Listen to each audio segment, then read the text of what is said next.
James Dean.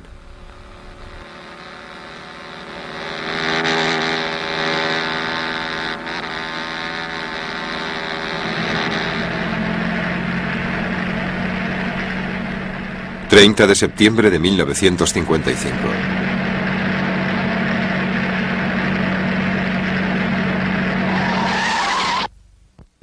James Dean ha muerto hoy.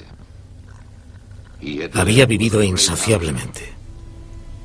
La presencia del personaje principal de esta película ha sido posible gracias a la utilización del material cinematográfico existente, a grabaciones de su voz y a una nueva técnica: la exploración dinámica de las fotografías impresas.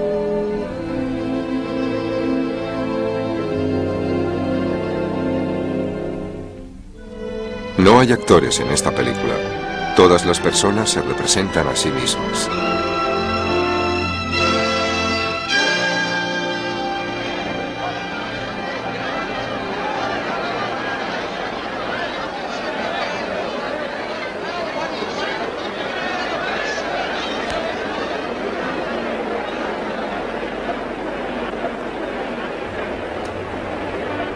Su última película fue Gigante.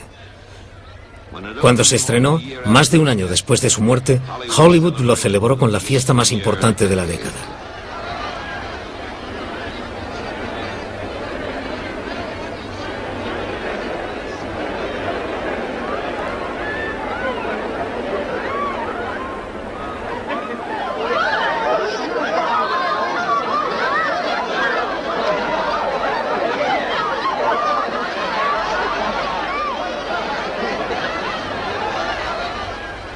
James Dean aparecía bajo otras dos estrellas, pero la noche le pertenecía.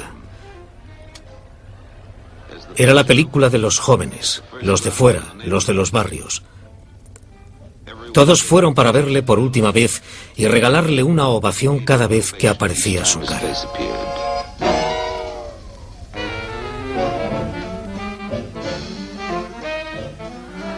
Ellos habían fabricado a James Dean y no iban a dejar que se marchara.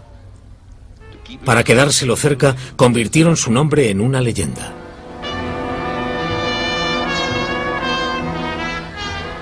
De Maine a Manila, de Tokio a Roma.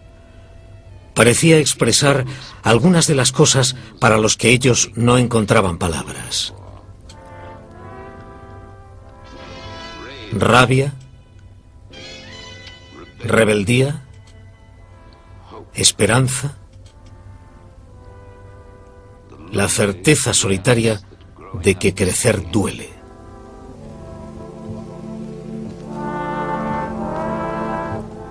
Ellos eran lo que él era. Caminaban como él caminaba. Interpretaban los papeles que le habían visto interpretar a él y buscaban las respuestas que creían que él buscaba. Algunos encontraron la complicidad que nunca antes habían conocido.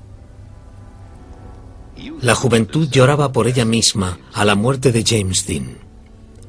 Como había muerto joven y no le pertenecía a nadie, todas las chicas podían pensar que solo les pertenecía a ellas. Como había muerto violentamente, todos los chicos podían usarle como un aviso para sus padres. Si no empezáis a entenderme, podría marcharme de la misma manera. Un héroe hecho de mera soledad, una leyenda tejida por su inquietud, su energía, su desesperación. ¿Qué tenía que ver el héroe con James Dean? ¿Qué tenía que ver la leyenda con su vida? Esta película está dedicada con afecto y con esperanza a los que crearon al héroe, a los que lloraron por la leyenda. Si hay una respuesta, les pertenece a ellos. Para separar al héroe de la leyenda, tenemos que irnos hasta Fairmount, Indiana, la tierra donde pasó su infancia.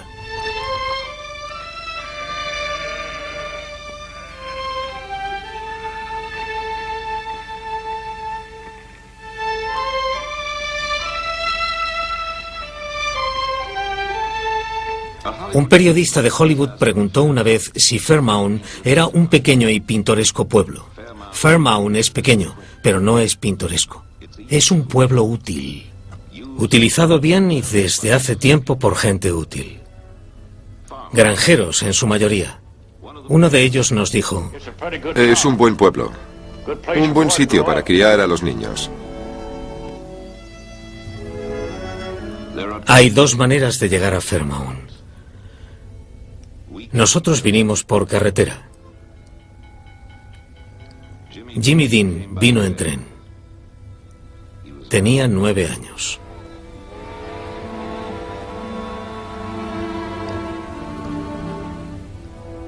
El cuerpo de su madre iba en el mismo tren. Fue una manera solitaria de volver a casa.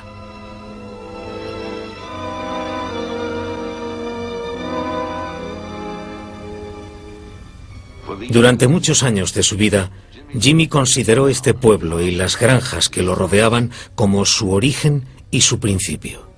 Una tierra tranquila a la que volver, un lugar donde llenarse de vida.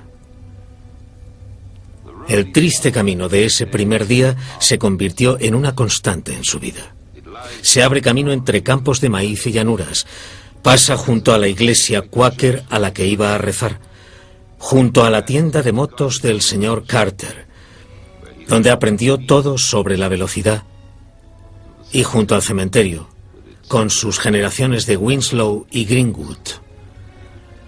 La carretera llega al final a la casa de su infancia, la granja Winslow, la casa de su tía Hortense, su tío Marcus y su primo Marky.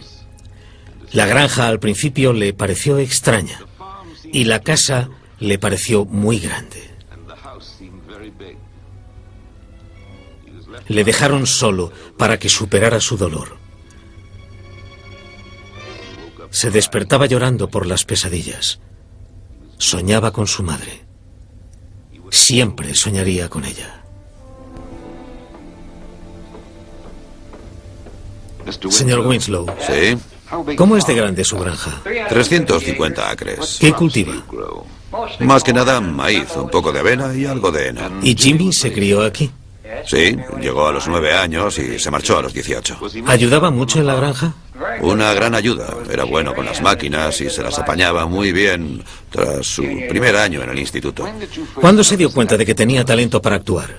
Diría que en su último año de escuela, cuando ganó el premio de Indiana de lectura dramática y después fue a leer a Colorado.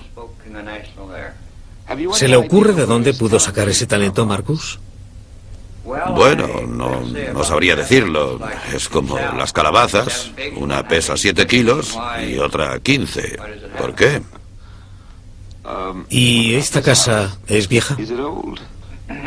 Se construyó en 1904. Tenía unas 15 habitaciones. ¿Quiere conocer a mi mujer? Les presento a mi mujer, la señora Winslow. Señora Winslow, ¿puede decirnos por qué Jimmy vino a vivir con ustedes? Bueno, su madre murió. Y nosotros siempre habíamos pensado mucho en Jimmy. Y cuando supimos que su madre no se recuperaría, lo reclamamos. Hemos leído en algún sitio que nos lo endilgaron, pero no es cierto. Le queríamos. Queríamos tenerlo con nosotros. Y él estaba muy satisfecho. Las viejas generaciones de la otra punta del pueblo. La abuela y el abuelo Dean. Mira, cariño, lo que ha llegado hoy. Es precioso. ¿De dónde ha salido eso? ¿De Japón? Mira lo que llegó ayer. Me llega mucho correo desde Japón. ¿Tiene alguna foto de Jimmy cuando era un bebé, señora Dean? Aquí está Jimmy cuando tenía 2 meses.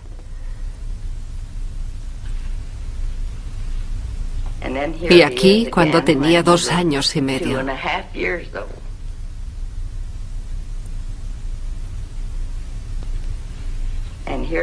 Y esta es una foto de él sobre un pony, cuando tenía 6 años.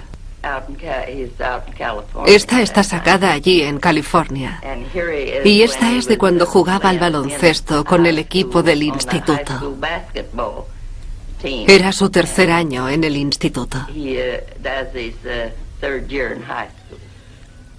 Este es el instituto de Fairmount. Su entrenador dice: A Jimmy no se le podía mandar. Había que tener cuidado si querías cambiar su estilo. Y aprendí a no ponerle en ridículo delante de los otros chicos. Hizo 40 puntos en 3 partidos. Había sido un bebé enorme, pero por alguna razón se convirtió en un niño muy pequeño. Y como era pequeño, intentó todos los deportes. Se unió al equipo de béisbol. Destrozó el récord de salto con pértiga del colegio y lo dejó. Su tío Marcus dijo: Jimmy rompió 15 pares de gafas intentando ser un atleta. Las rompía en cuanto se las daba. De vez en cuando tenía que traer notas a casa. Me citaron con el director tantas veces que casi me mudé a su despacho.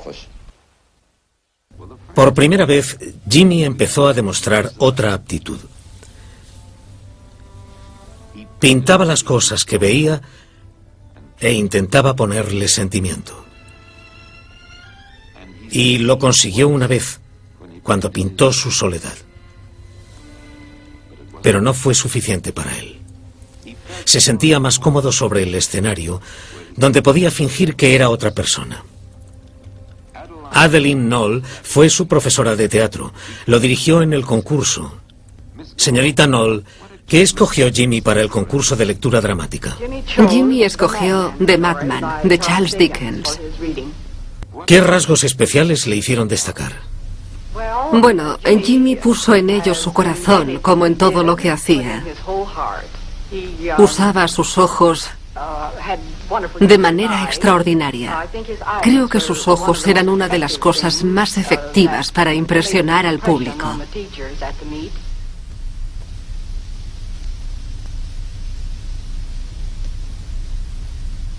Ganó.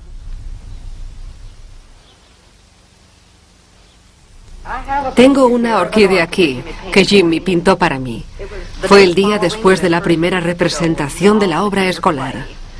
Los actores me dieron esta orquídea. No, me dieron una orquídea y fue la primera orquídea que me regalaron. Jimmy, que hacía la representación, se acercó y me dio un beso. Al día siguiente vino a mi clase y me pidió la orquídea. Yo no sabía qué quería hacer. La llevó a la clase de arte y pintó esto para mí, que he atesorado todos estos años. Me lo trajo y me dijo: ahora tendrá la orquídea para siempre. Una de mis posesiones más preciadas. El señor Carter, propietario de esta tienda, dijo: Jimmy era un rayo. Le llamaban Jimmy una velocidad enorme. Señor Carter, ¿nos puede enseñar la moto de Jimmy? Esta de aquí fue su primera moto. Es una moto de 1947. Tiene una potencia de 1 caballo y puede llegar a los 60 kilómetros por hora. ¿Cuántos años tenía cuando la compró? 15. ¿Dónde corría con la moto? Tenemos un pequeño terreno al lado, que hemos convertido en una pista. Jimmy iba allí a correr cuando todavía no existía la pista. Iba a correr con sus amigos y se lo pasaban muy bien. Una vez vino, yo tenía un sistema de megafonía. Vino y me preguntó si podía usarlo. Yo le dije que sí que podía. Se metió en el rincón con el altavoz y retransmitió una carrera imaginaria.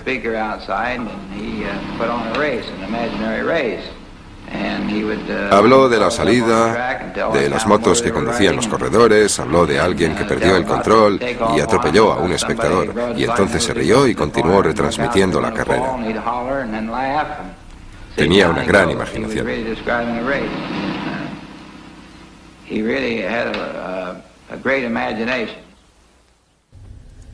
Bing Traster tiene una guardería en la parte sur del pueblo. Él y Jimmy tenían una cosa en común: su sentido del humor. Por favor, no lamenten gastar dinero en la competencia. Puede que sus niños tengan hambre. Los nuestros están bien alimentados. Señor Truster, ¿hace mucho que conoce a la familia Dean? Sí, conozco a la familia desde hace 4 generaciones. ¿Conocía a Jimmy Dean? Sí, le conocía. Era un chico del pueblo y le conocía. ¿Qué le parecía a Jimmy Dean? Bueno, Jimmy tenía más material aquí arriba que la mayoría de chicos. La vieja casa de los Dean estaba a un par de kilómetros de aquí, donde nació su abuelo y donde también vivía el resto de la familia. Bueno, su bisabuelo vivía ahí. Cuando Jimmy se sentía triste, venía. Venía en su moto y la guardaba en la vieja casa. Venía a ese terreno cuando se acordaba de su madre. Tenía unos valores espirituales que los otros chicos no tenían. ¿Hay algo ahí ahora?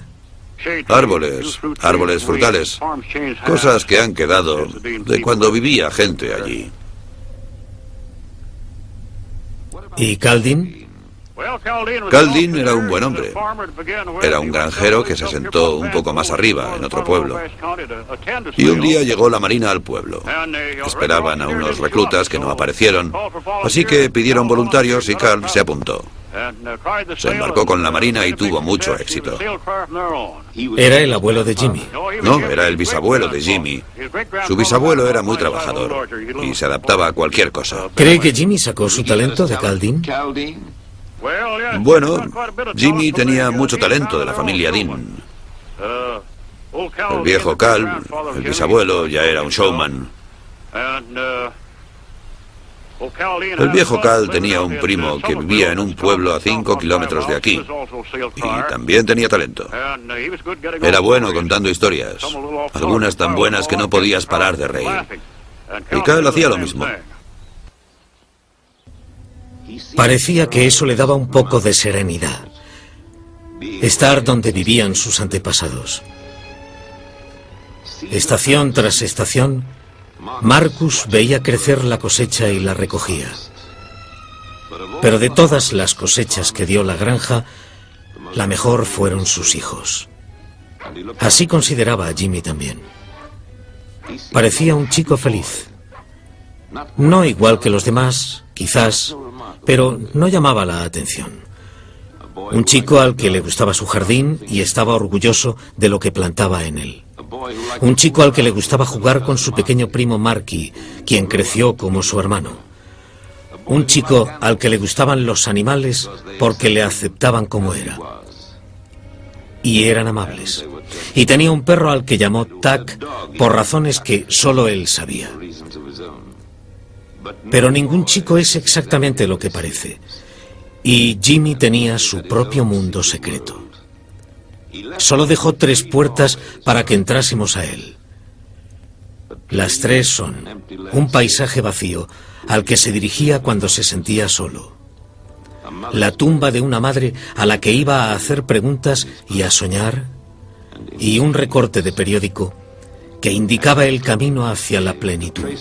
Estas son las necesidades, decía. La necesidad de amor y de seguridad. La necesidad de creación artística.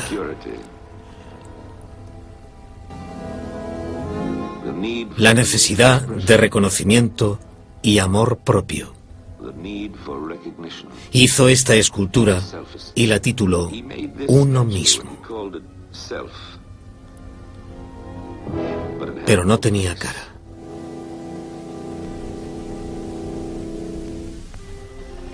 Pareció como si a Jimmy le pasara algo. Empezó a replegarse en sí mismo y ya no compartía las cosas con nosotros. Pero quizás eso sea crecer. Nada de lo que probaba saciaba su apetito. Empezó a despedirse de Fairmount y de su infancia. La inquietud lo poseía. Tenía que mudarse a alguna parte. Y eso hacía que cualquier carretera pareciera correcta.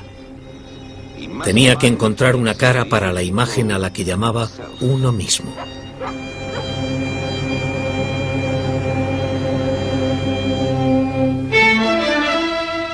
En cada bloque de pisos de Los Ángeles vivía más gente que en todo el pueblo de Fairmount, contando las granjas de los alrededores.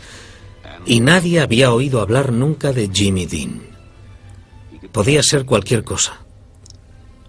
Observó la ciudad y planeó su estrategia como a menudo había mirado los campos pensando en qué plantaría. Quizás, si se comportaba como todos los demás, sería de algún sitio y se convertiría en algo. Y bajó la colina. Se apuntó en la Universidad UCLA y empezó una carrera de alumno modélico. Estaba orgulloso de sí mismo y escribió una carta a sus tíos.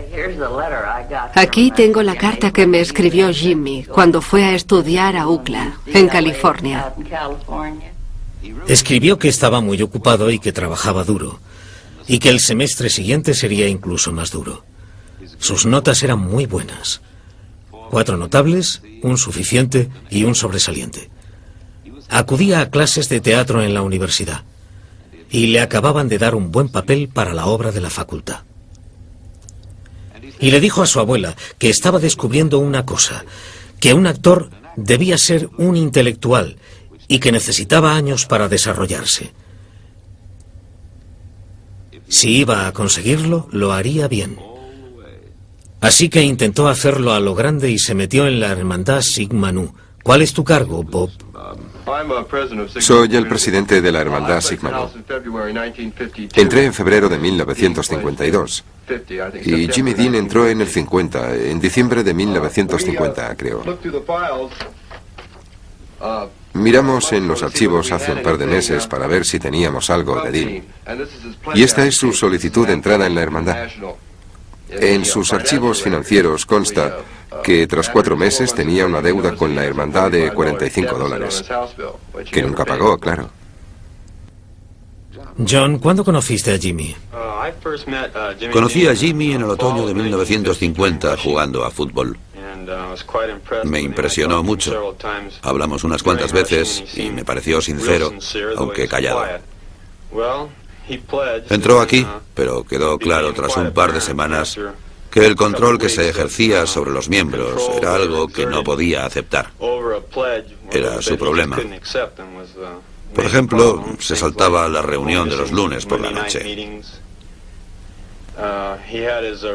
Podría decirse que tuvo un problema definitivo con uno de los superiores. Y se marchó.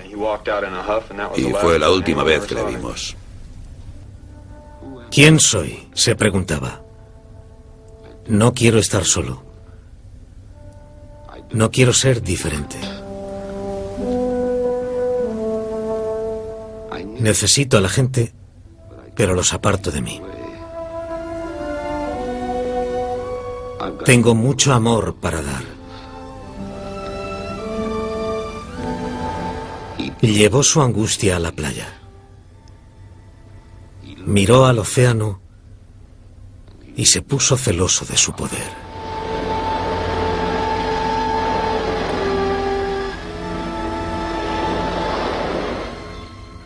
Envidiaba a las gaviotas por divertirse juntas. Las envidiaba por su libertad y su vuelo solitario. De repente, supo que como actor podría ser el océano e inundarlo todo con su poder. Como actor podría ser una gaviota y subir más alto que cualquier otro ser vivo. Se convertiría en un actor de verdad. Conquistaría Nueva York y pondría al teatro a sus pies. Entonces volvería y conquistaría Hollywood. Volaría tan alto que casi desaparecería y todos le suplicarían que volviese. Y vio un pájaro muerto sobre la arena y lloró por él.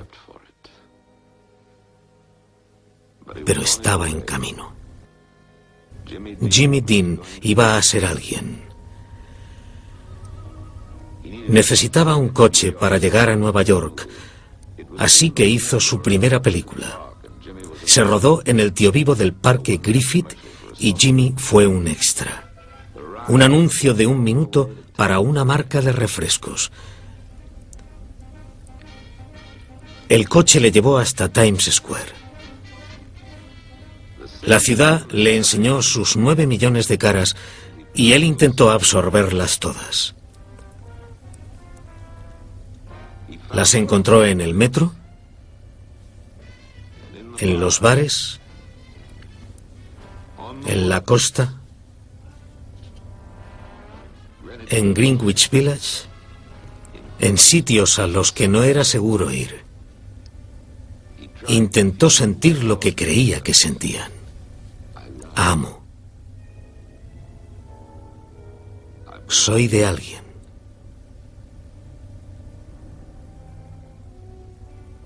No soy de nadie. Siempre el espectador. Siempre desde fuera. Empezó a golpear las paredes de su propio aislamiento y a entrar en las vidas que tenía a su alrededor. Tomaba prestada la risa. Un gesto repentino.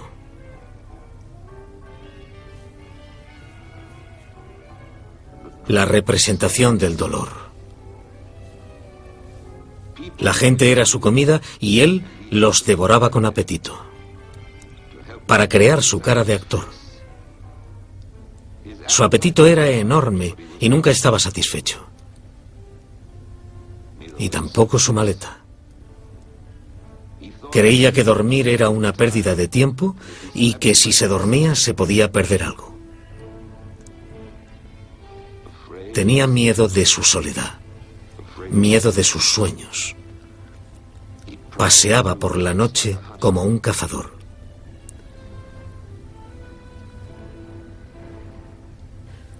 Tomaba prestado el periódico para ver qué se representaba en la calle 42 e iba a ver 3 películas para alargar la noche.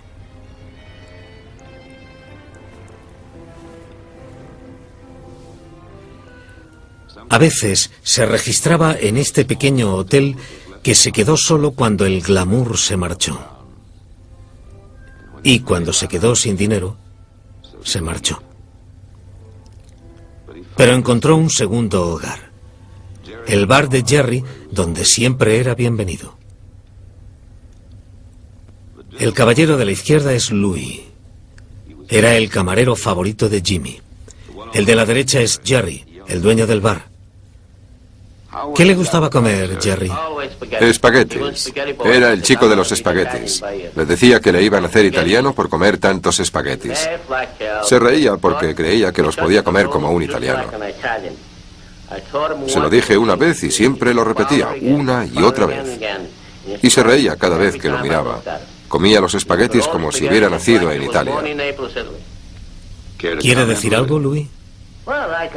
Tengo muchas cosas que decir sobre él, porque era de ese tipo de clientes que no tienen nada.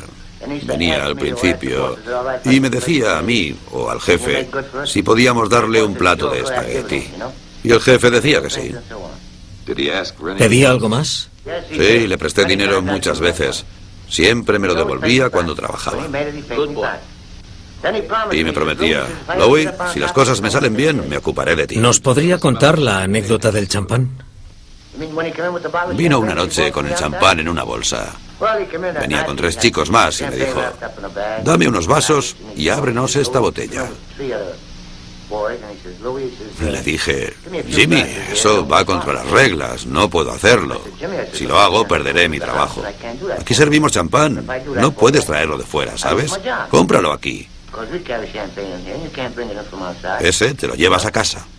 Compra champán aquí y te lo serviré. Se enfadó tanto que abrió la botella, salió a la calle y la vació allí. Volvió a entrar y me dijo, tráeme champán. Le pregunté, ¿cuánto quieres? ¿Una copa, una botella, media botella? Dijo, tráenos 2 medias botellas y divídelas entre nosotros. Eran 4. Eran 4. ¿Alguna vez trajo sus timbales? Oh, muchas veces. Unas cuantas noches los traía al hombro, colgando por una cinta, y le quedaba la marca. Quedaba un poco feo. Mucha gente me preguntaba por él. Decían, ¿quién es ese chico? ¿Es un vagabundo? Yo les decía, estáis locos, es Jimmy Dean. Pero nadie quería creerlo.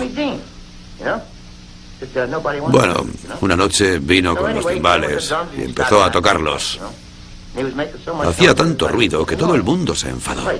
Yo tuve que acercarme y decirle, Jimmy, lo siento, no puedes tocar. Y volvió a enfadarse. No sé, era un chico que era difícil. Es una ciudad fantástica y generosa detrás de los ladrillos y el cemento, dijo Jimmy, llena de gente perspicaz y maravillosa. Gente con la que quería trabajar. Gente a la que quería conocer. Gente que esperaba que un día le respetase. Sus nombres estaban escritos en neón y él se preguntaba qué se sentiría.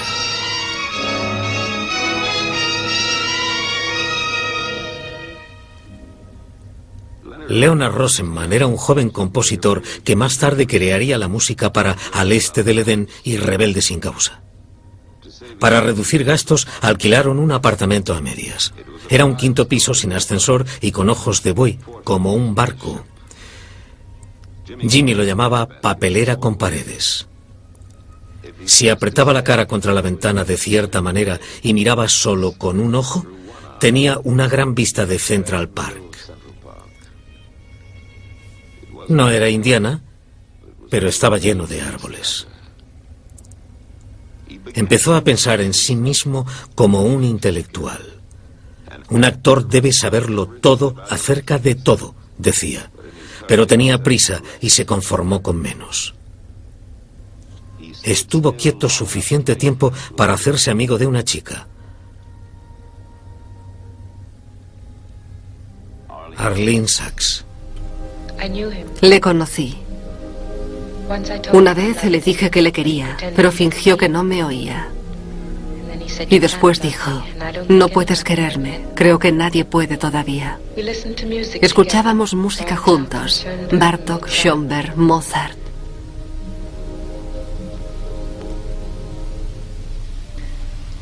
Y me leía El Principito. Era su libro favorito, porque hablaba de él. Trata de un niño que venía de una estrella, donde había plantado una rosa. Le gustaba mirar las estrellas, porque esperaba que en algún sitio, en una de ellas, hubiese una rosa que esperaba que volviese a casa. El niño murió. Una vez, mientras tocaba, se equivocó de nota y rompió a llorar. Eso me hizo llorar a mí también. Y de repente hizo algo que no se le había ocurrido a nadie. Tuve que reírme. Y entonces vi cómo su mente se iba y se escondía en algún sitio. Le pregunté qué estaba pensando. Dijo que estaba pensando en su madre. Le pregunté si le echaba de menos. Y me dijo que saliésemos a comer algo. Y lo hicimos. Siempre tuve la sensación de que debía abrir una ventana y decir, vuela, pajarillo. Caminaba arriba y abajo buscando trabajo. Y escribía cartas a casa. Y cuando le escribía a su tía Hortense, siempre empezaba diciendo, querida mamá. Y decía que le daba vergüenza necesitar tantas cosas, pero que si tenía pensado enviarle un regalo de Navidad, prefería que le enviase el dinero. Y les escribió a todos y dijo que nunca podría olvidar lo que habían hecho por él y que quería pagárselo siendo una gran estrella. Y que intentaría no tardar demasiado. Y finalmente lo consiguió. Una noche, era un domingo por la noche, entré en el bar y Jimmy Dean... Fuera llovía mucho y Jimmy Dean llevaba un par de calcetines y un par de zapatillas, totalmente empapados. No llevaba camiseta, solo una camisa, no llevaba chaqueta, iba sin afeitar y sin arreglar. Bebía un whisky doble. Louis le servía. Le dije, ¿qué pasa? ¿Puedo ayudarte en algo? Porque siempre hacía caso de mis consejos. Me dijo, no, gracias, tengo que hacer algo esta noche y quiero que sea muy natural. Y sonreía. Le pregunté, ¿qué vas a hacer? Pensé que haría alguna locura. Contestó, nada, tengo que hacer algo dentro de un rato. Llegó la hora, se levantó y me dijo, volveré enseguida, pero pon la televisión en tal cadena. Y en esa cadena había un programa y de repente dijeron: borrachos en los muelles. Me levanté de un salto. Volvió al cabo de 20 minutos completamente relajado y me dijo: ahora invítame a un whisky doble, lo necesito. ¿Te parece bien? Jimmy se ganó la reputación de actor joven más problemático de Nueva York. Cuando iba a los ensayos, los directores nunca sabían lo que haría a continuación. O si iba a presentarse. Un actor dijo: interpreta a mi sobrino y tengo que decir, perdonadle si se comporta de un modo raro, pero ¿cómo voy a decir eso si el tipo está completamente loco?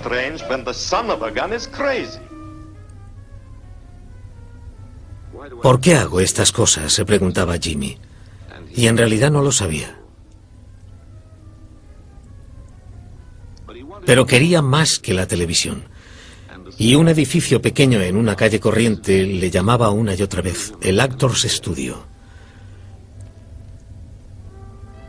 Lee Strasberg daba clases aquí. Kazan también. Para ser el mejor hay que aprender de los mejores. Se preparó. Hizo un nuevo experimento. Se cortó el pelo. Y se apuntó a clases de danza para desentumecer los pies y tener la gracia de un actor.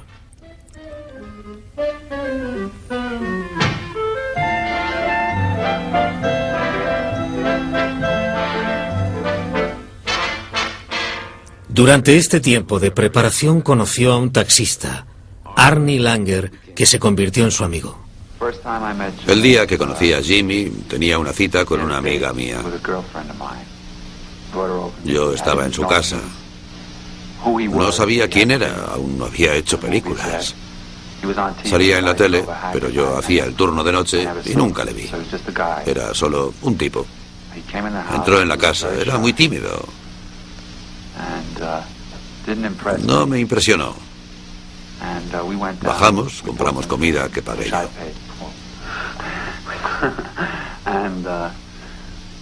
Cortamos la pizza y comimos. No parecía ser parte del grupo, estaba como ausente. Siempre se inspiraba en la gente.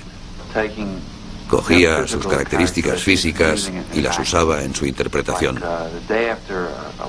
Como el día después de conocerlo, me dijo alguien, era una prueba para una película. Iba a usar algo. Iba a hacerles creer que era Arnie, porque ese día decidió que iba a usar cosas mías. Como esto que hago, lo usó. Usaba los objetos de una manera genial. Era muy bueno para distraer la atención de la gente. Alguien estaba leyendo un diálogo y hacía algo como... algo así. Era parte de su sensibilidad. Le pareció que estaba preparado para hacer una prueba para el Actors Studio.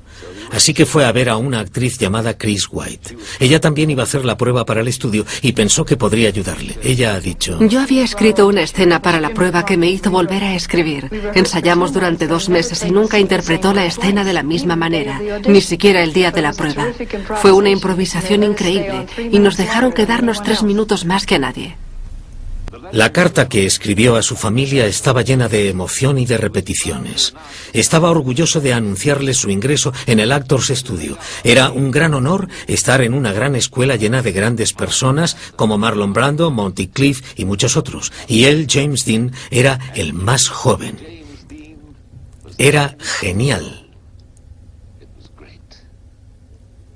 Lee Strasberg dijo que era un actor natural muy tímido, sensible a la excesiva proximidad de la gente. Y cuando Strasberg criticó su actuación, Jimmy se marchó del Actors Studio y nunca volvió a interpretar allí.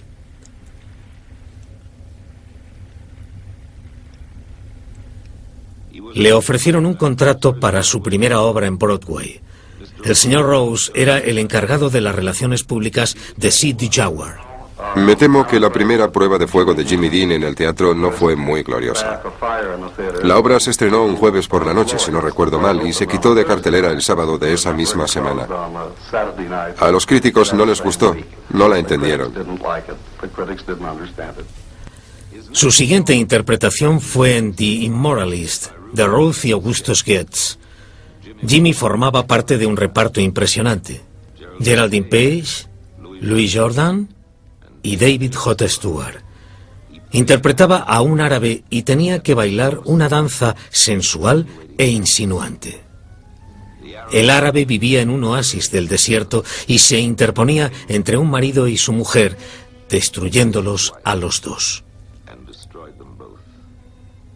La noche del estreno, la prensa lo calificó de prometedora joven estrella y recordó el océano que había visitado y la gaviota y su vuelo, y supo que había encontrado su poder.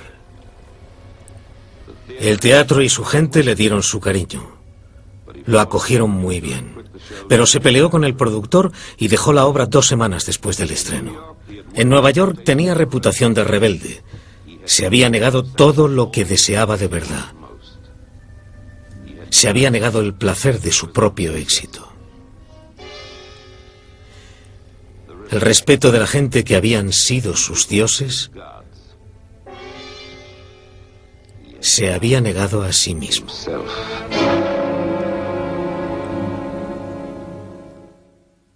¿Por qué destruyó todo lo que construyó?, se preguntaba. Se sentó bajo un árbol de Central Park y le escribió una carta a su primo Marky para agradecerle unos dibujos que le había enviado. Pero se escribía a sí mismo. Querido Marky, le preguntamos a Marky si recordaba lo que Jimmy le había escrito, y esto es lo que nos dijo. Jimmy dijo que quería agradecerme mis dibujos, pero tenía que advertirme algo. Dijo que era fácil dibujar soldados, gente que dispara y cárceles donde encierran a la gente, pero dijo que no debía dibujar esas cosas porque no son buenas.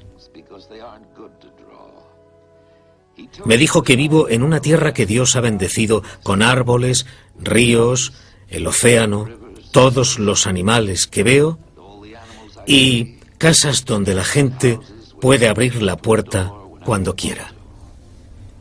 Dijo que esas eran las cosas que debía dibujar y que lo único que tenía que hacer era mirar a mi alrededor para verlas. Y Marky nos dijo cómo Jimmy terminaba la carta. Estas cosas son más difíciles de dibujar porque son más difíciles de crear. Te quiero, Marky. Jim. Y entonces se fue de aquí, se fue a California a hacer películas. ¿Cuándo fue la última vez que le viste, Louis? ¿Yo? La última vez que vi a Jimmy fue cuando fue a California, a Hollywood, a hacer películas. Le dimos una buena fiesta de despedida. Mucha gente me preguntaba por él. Decían, ¿quién es ese chico? Yo decía, ese es Jimmy Dean. No sé, era un chico difícil. Difícil de entender. Volaba hacia su director, Elia Kazan. Cuando escogió a Jimmy para el papel en Al este del Edén, Kazan dijo, Jimmy era él. Ponía empeño. Tenía un aura de soledad. Era suspicaz. Te dejaba entrar en un club privado que solo tenía algunos miembros. Vuela, pajarillo. Vuela, pajarillo.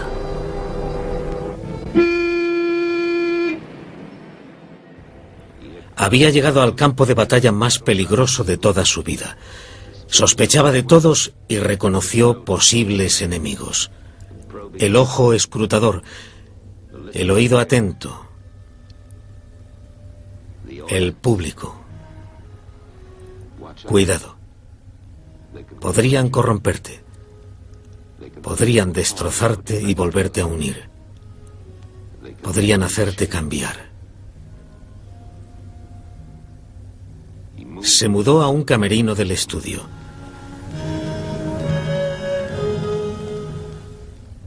Tenía un revólver que le hacía sentir seguro.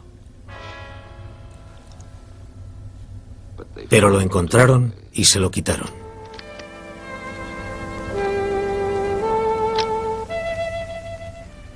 Se compró una nueva moto para poder moverse rápido y solo. Se vestía como siempre lo había hecho, porque su vieja ropa era una cosa familiar en un lugar desconocido. Y nunca juzgó a un hombre por la ropa que llevaba. Hollywood lo hizo.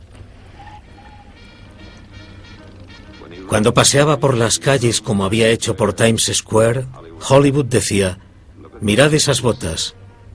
¿Quién cree que es? ¿Marlon Brando?». Pero cuanto más lo criticaban, más se negaba a cambiar. Sentía que, como tenía tan poco, debía defenderlo mucho. Las posesiones eran importantes para él. Poder comprarse las cosas que quería significaba que alguien le trataba bien, aunque ese alguien fuera él mismo. Y cuando alguien le rompió el faro, lloró como un niño, como si le hubiesen hecho daño a él.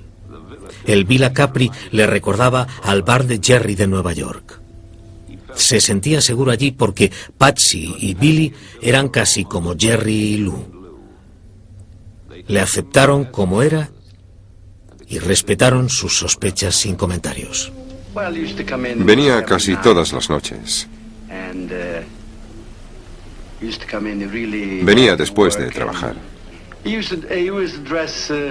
Venía vestido con mono, como muchos hombres que trabajaban en la construcción. En realidad nunca le vi vestido de otro modo. ¿Tenía sentido del humor? Mucho. Algunas noches venía y me pedía un plato de pasta y decía un par de palabras en italiano, como si supiera italiano. Intentaba decir cosas en italiano. Y a veces hablaba con los cocineros, se metía directamente en la cocina. Nunca nos trataba mal, era un buen hombre. Nunca decía nada. Vienen muchas estrellas de Hollywood y Jimmy venía casi cada noche y se encontraba con todos. Le apreciaban mucho. Elton Barrows, Sammy Davis Jr. Intentó creerles cuando dijeron que les gustaba. Cuando empezó a hacer Al este del Edén, descubrió que un actor de cine tiene que levantarse más temprano que nadie.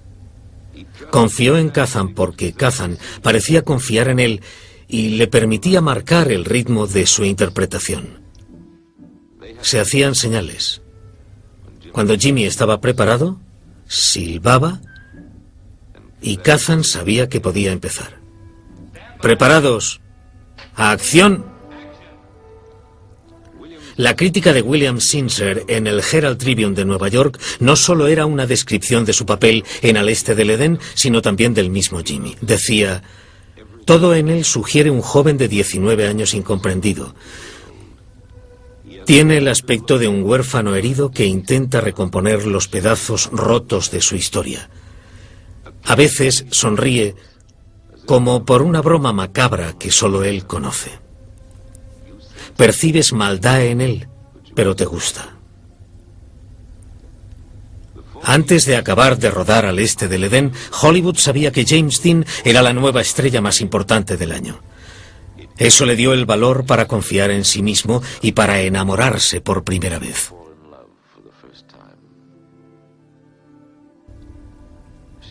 Calmó el deseo de su vida trayéndole una gran compasión y una esperanzadora y casi olvidada ternura.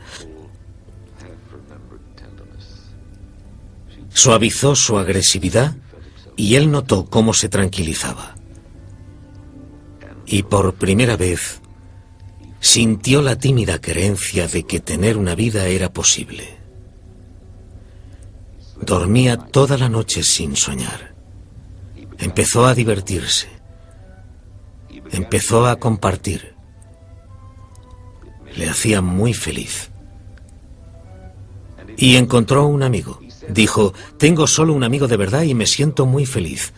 ¿No es extraño?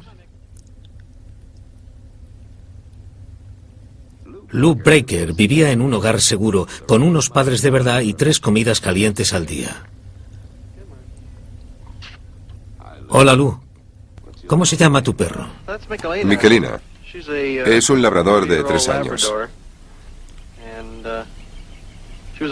Tenía uno cuando Jimmy estaba por aquí. Se pasó todo el verano intentando que saltara del trampolín, pero ella no quería. En realidad ahora tampoco lo hace. Lou nos invitó a pasar a su casa para enseñarnos algunas cosas de Jimmy. Esta es la caja con cosas que Jimmy me dio para que me quedara antes de... unas 2 semanas antes de su accidente. Son... Bueno, estas son unas cartas de fans que le llegaron a él y no al club de fans. Aquí hay un par de fotos de Jimmy en su coche antes de la carrera de Palm Springs en 1955, que fue su primera carrera. Esto es de un tipo que quería venderle un pozo de petróleo.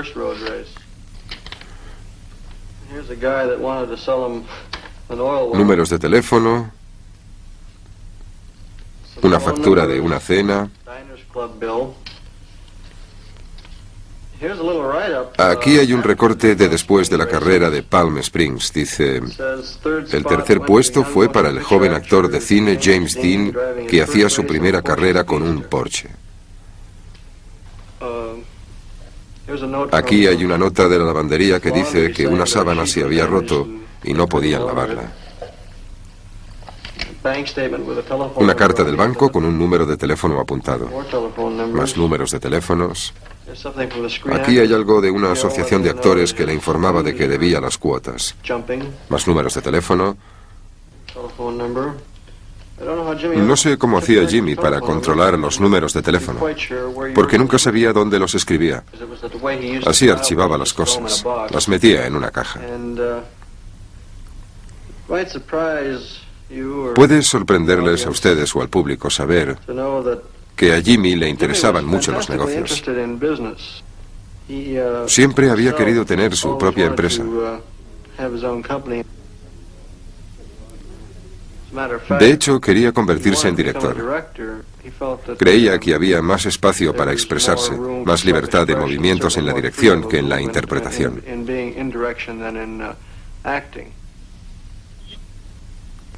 Así que estaba aprendiendo. Aprendía un poco cómo comportarse con los extraños. También le dolían las cosas que leía sobre él. Le molestaba que alguien dijera que era mala persona y maleducado, porque no lo era. Les parecía que su silencio significaba que no le importaba nada. No eran perspicaces o no querían serlo para descubrir que era un chico tímido que no sabía cómo relacionarse. Y en lugar de intentar acercarse a él, le criticaban. Parecía que siempre perdía a la gente a la que más quería. Así había sido siempre y así sería siempre. Que así sea. Se volvió a convertir en un merodeador nocturno en busca de lugares donde dejar su ternura y encontrar la paz. Sí que se compró un caballo. Y le dio un cubo de cereales y un poco de amor. Ahora lo tiene Lou Breaker y corriendo libre por las llanuras de Santa Bárbara. Encontró un poco de alivio corriendo carreras con un Porsche que se compró como premio de consolación.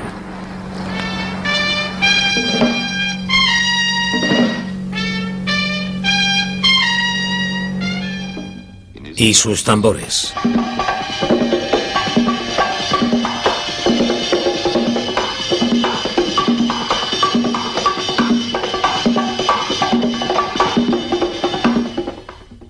Y amigos ocasionales. Glenn Kramer, un actor. Glenn, ¿qué pasaba si nadie le prestaba atención a Jimmy? En sus citas, por ejemplo. Bueno, no sé mucho sobre sus citas. Conozco a 1 o 2 chicas con las que salió. Lily Cardell, una actriz. ¿De dónde eres, Lily? Soy sueca. Nací en Estocolmo. ¿Cómo era contigo? De vez en cuando íbamos a algún restaurante, como el Villa Capri, por ejemplo, que era su sitio favorito, y podía levantarse y marcharse de la mesa sin tener que dar excusas para ir a hablar con algún viejo amigo suyo y hablar de coches o algo así, y no volver en media hora.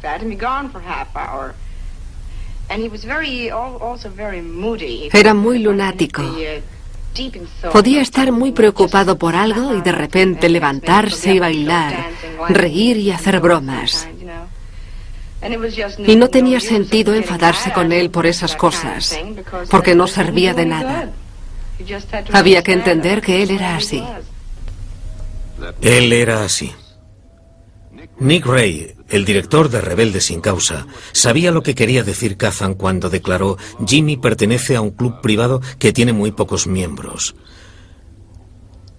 Tenía su propia manera de ganarse la confianza de la gente. Lo llevó a conocer a los rebeldes para que Jimmy conociera la realidad de Jimmy Stark, el papel que iba a interpretar. Rebelde sin Causa era un drama de rabia,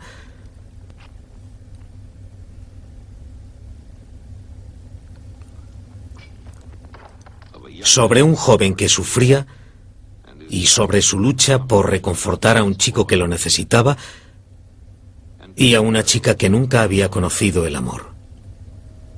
Podía exhibir como Jimmy Stark las cosas que tenía que esconder como Jimmy Dean. Pero cuando la película terminó, Jimmy Stark desapareció. La interpretación había acabado. El éxito no era más que la hoja que escondía el árbol de su soledad. Y tras cada trabajo, el árbol estaba desnudo y el invierno llegaba para helarlo. Sabía que no podría escapar nunca del dolor, pero si estaba ocupado, quizá pudiera olvidarlo. Así que empezaba con esperanza cada nuevo día e intentaba conectar con la vida.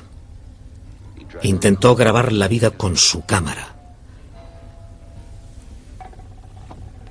Le empezaron a gustar las corridas de toros porque se imaginaba a sí mismo como un matador, una solitaria figura que ponía al peligro de rodillas.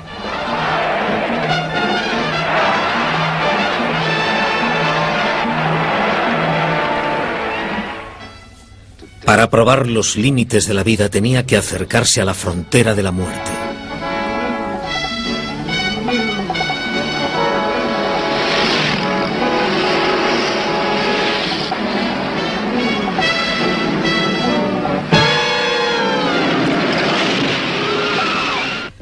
Marcaba el ritmo de su vida con los tambores. Y reía. Sus días rugían con el ruido de sus experimentos.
Pero eran solo ecos de lo que nunca podría encontrar, de lo que siempre se le escapaba, de lo que no tenía rostro. Él mismo. La estrella corría hacia casa. Antes de ir más lejos sabía que debía enfrentarse a sí mismo y solo podía hacerlo en Fairmount. Debía saber por qué no se sentía feliz por su éxito. Por qué parecía perder siempre a quienes más quería. Un amigo escritor le habló del tema una semana antes. Cenaban juntos.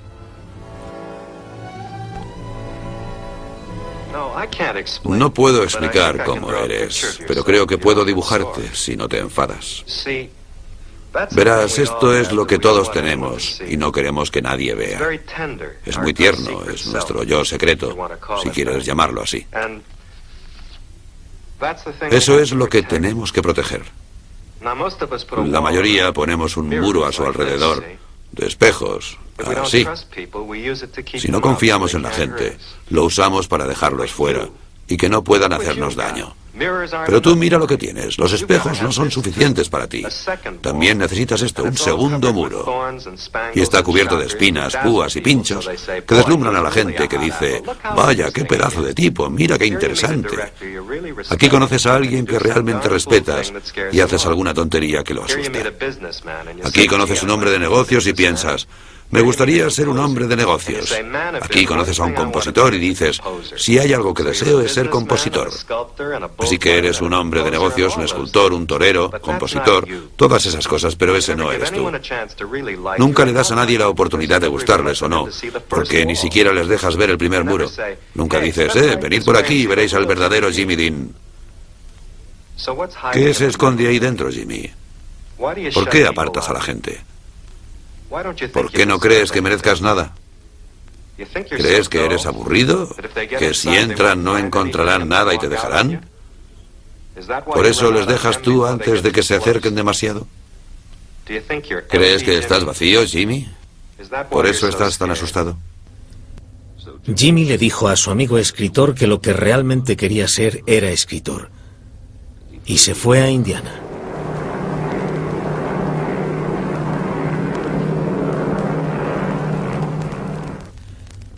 En Fairmount se puso la ropa de granjero y escuchó las historias que contaba la gente. Historias sobre él cuando era un niño. Y los viejos sentimientos volvieron. El sentimiento de vacío por ser un marginado. Fue a su antiguo instituto. Para merecer su éxito tenía que creer en su talento. Pero nada de lo que escribían los críticos le hacía sentir que tenía derecho a ser el joven genio que todos decían que era. Quizás si descubría algún talento en su familia podría creerlo. Hizo esta grabación en secreto. Llevaba el micrófono en la manga, así que escuchen con atención.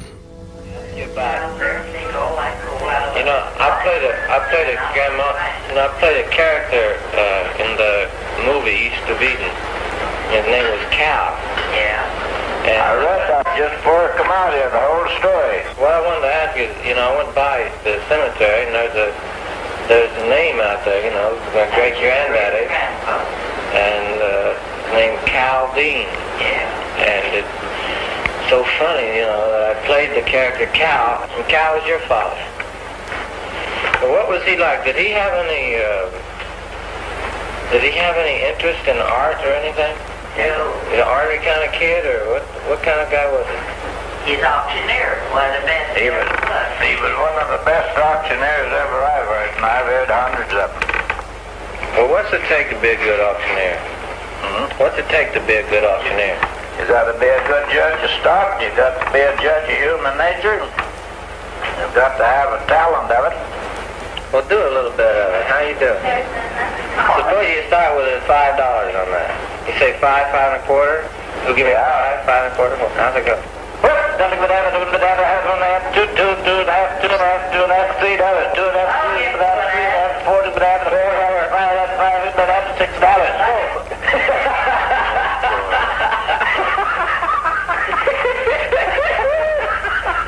You gonna find mine, give me ten a quarter, You gonna find mine, give me ten a quarter, I'll tell you what kills auctioneers. You take a man that talks to the public every day, he'll eventually get too much confidence in himself. He'll pull a lot of stuff and think he's getting by with it, but he ain't. And as soon as the people find out that you are doing it, they'll quit you. That's what kills all of them. That's what kills an actor, too. Same thing. You gotta be an honest man along with it, too. Pero eso no llenó su vacío. Cuando miraba a Marky veía a su propia infancia mirándole.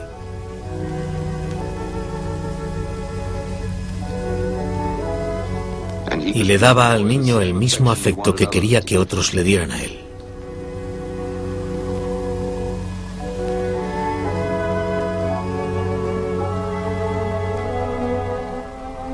¿Qué se esconde ahí dentro, Jimmy?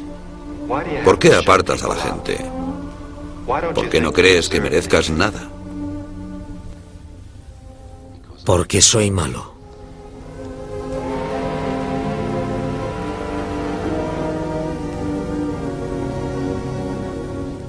No se habría muerto si yo no hubiese sido malo. Me habría querido y me habría cuidado. Si ella no pudo quererme, nadie podrá.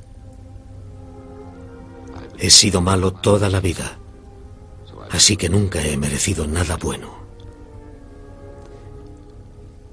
Pero estos sentimientos eran de su infancia. Como hombre, sabía que nunca había sido malo. Su madre le había querido. Murió porque tenía que morir y no había sido culpa suya.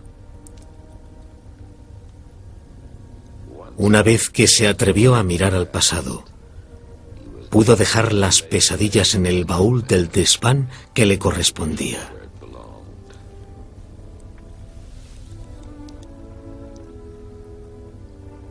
Miró la escultura que había hecho y vio que la cara que había estado buscando siempre había estado allí. Una buena cara. Una cara bonita. Sabía que ya no tenía por qué sentir vergüenza, porque había más que vacío dentro de ella. Ahora casi podía creer lo que la gente decía de él. Se lo demostró a todo el mundo en Gigante. Demostró que pese a toda su maldad, un hombre puede poseer belleza. Demostró lo que había aprendido de niño. Cómo medir un campo como su tío Marcus le había enseñado. Ahora podía aceptar el estrellato. Estaba en su derecho de tenerlo. Cuando volvió a Hollywood, usó su influencia en un anuncio de seguridad vial para la televisión. How fast will your car go? Oh, an honest miles an hour. Clocked, it would run about 106, 7. You've won a few races, haven't you? Oh, one or two. Where? Well, I showed pretty good at Palm Springs. I ran at Bakersfield. People say racing is dangerous, but I'll take my chances on the track any day than on a highway. Well, Gig, I think I'd better take off. Oh, wait a minute, Jimmy. One more question. Do you have any special advice for the young people who drive? Take it easy driving. Life you might save might be mine. You know? Y se compró un coche nuevo. Jimmy, creo que era su mecánico, o su otro conductor. Estaban sentados en la última mesa y se iban a... No recuerdo el nombre del pueblo. Creo que era Bakersfield o por ahí. A una carrera. Y nuestro chef le dijo: Jimmy, si no nos vemos mañana, ¿te preparo algo para comer? Y al día siguiente... La carretera de Salinas sigue las tierras bajas. Bordea las colinas de la Sierra Diablo. Había terminado Gigante y podía conducir otra vez. Iba a una carrera con su coche nuevo.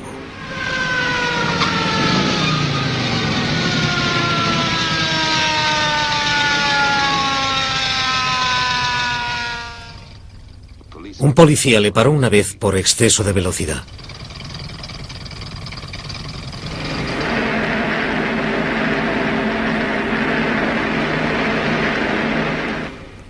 y había decidido tomárselo con calma y tomar un café en un bar de la carretera.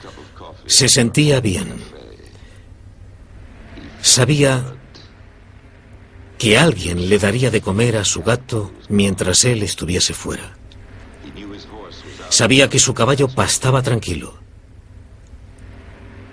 pero no recordaba si había hecho la cama o si había dejado los platos del desayuno en el fregadero.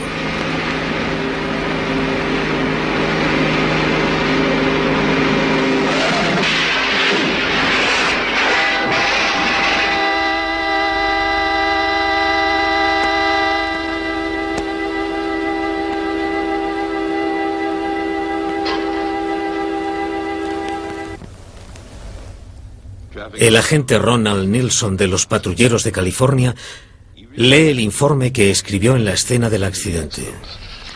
Recibí una llamada a las 17:59.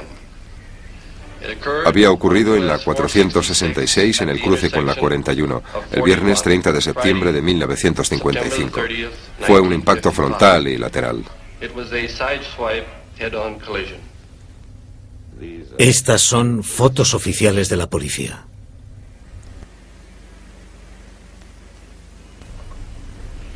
Hubo 2 heridos y un muerto.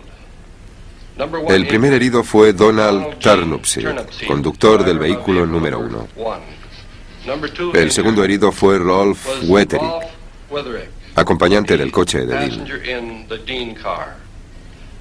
El muerto fue James Byron Dean, que ingresó cadáver en el hospital. Volvió a su origen y sus comienzos. Una tierra tranquila a la que regresar. Un lugar donde recargar energías. Marky dijo: Volvió aquí unas 5 veces, si contamos esta. El pueblo estaba en silencio. El sacerdote dijo: Su breve carrera fue tan brillante como una estrella que surca, como una lágrima dorada, las oscuras mejillas de la noche. Los portadores del féretro fueron los miembros de su equipo de baloncesto. Entre las muchas cosechas de la granja, la más abundante había sido ese chico. ¿Cuál era el objetivo de esta vida que en menos de 300 meses se gastó a sí misma? Los 24 árboles de Navidad que miró, las miles de mañanas que vio nacer, el legado de arte que dejó, sellado de su propia firma. ¿Qué podemos decir de él? Podemos decir que odiaba las cosas que era y amaba las cosas en las que quería convertirse. Podemos decir que dejó 2 valiosos regalos. Fue capaz de hacer lo que muy pocos de su generación habían conseguido: llegar a todos los rincones de un cine oscuro para decirle a todos los espectadores que no estaban solos.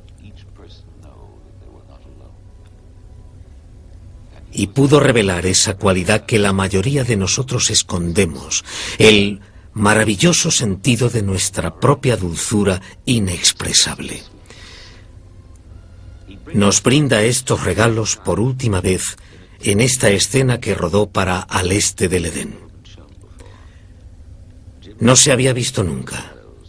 Jimmy estaba entre las sombras al principio de la escena. Escuchen.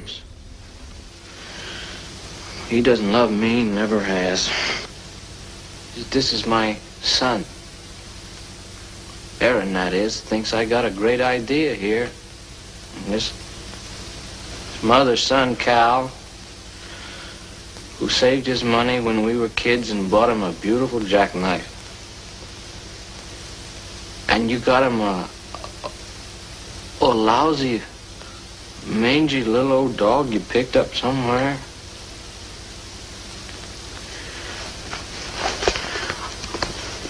Well, he loved that dog, Aaron.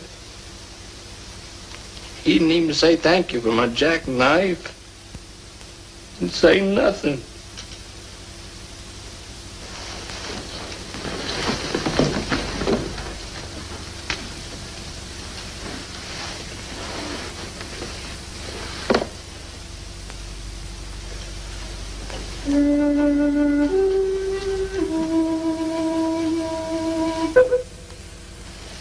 What have you ever done to deserve Dad's love? What I mean is,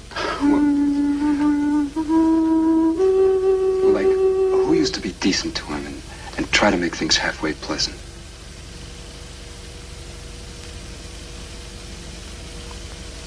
You did?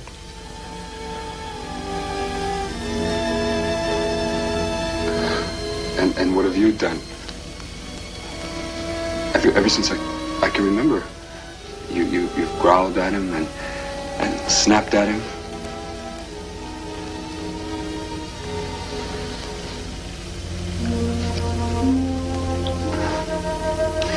You can't win anybody's love by fighting them every minute, Cal. You gotta fight with them.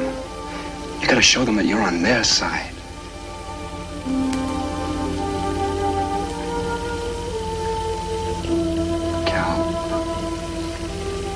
Why don't you give Dad a chance? Why don't you show him that you love him? How? It's so easy. Just tell him. Show him. Why don't you do something for him?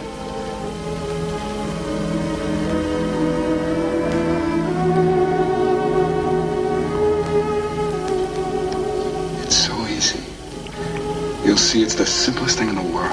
I know it. I know it is, Aaron. Las palabras de James son su mejor epitafio. Intento encontrar el valor para ser tierno en mi vida. Sé que la gente violenta es gente débil. Solo la gente amable es realmente fuerte. Let me be loved. Let me be loved. Let someone care for me. Let someone... Damos las gracias a la James Dean Memorial Foundation y la gente de Fairmount, cuya participación ha hecho posible esta película. La James Dean Memorial Foundation ofrece becas a jóvenes con talento para la interpretación y otras artes para ayudarles a preparar su carrera creativa. Someone smiled, looked at a child, and love was there to see. Life was so wonderful.